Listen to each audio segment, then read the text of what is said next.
काही मुलांचं किंवा मुलींचं फर्स्ट अटेम्प्टमध्ये पण होतो. सो माझं सिलेक्शन सेकंड अटेम्प्टमध्ये झालं. 87th rank I got. मग third attempt I gave again and I got 30th rank. First अटेम्प्टपासूनच मी इंटरव्ह्यू पण दिलेली आहे फर्स्ट अटेम्प्टमध्ये. सो टाईम टेकिंग प्रोसेस आहे, नाही म्हणून नाही, परंतु त्याच्यामधून जे काय आपण प्रिपरेशन करून जे नॉलेज बेस आमचे वाढतो दॅट इज व्हेरी हाय. आमचे एक्सपोजर खूप जास्त वाढतो की एवढं अभ्यास आणि एवढं नॉलेज जे आहे ते कुठल्याही याच्यामध्ये नाही आहे. अभ्यासच खूप जास्त आहे. तुमचे लर्निंग अँड रीडिंग स्किल आणि अनालिसिस स्किल जे आहे त्या या एक्झाम्स कॉम्पिटेटिव्ह एक्झाम्समुळे होतो.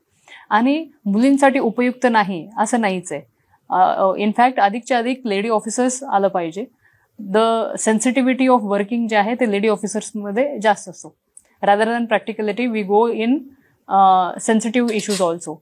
नाहीतर if you are not emotional किंवा सेन्सिटिव्ह अनालिसिसच होत नाही की समोरच्या प्रॉब्लेम्स काय आहे.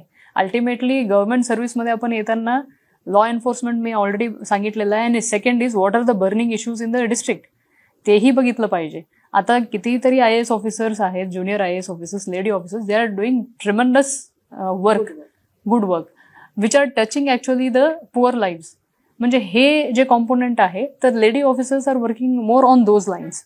मग त्याच्यामुळे लेडी ऑफिसर्सनी उलट सर्व्हिसमध्ये येणे जास्त समाजासाठी बेनिफिशियल आहे.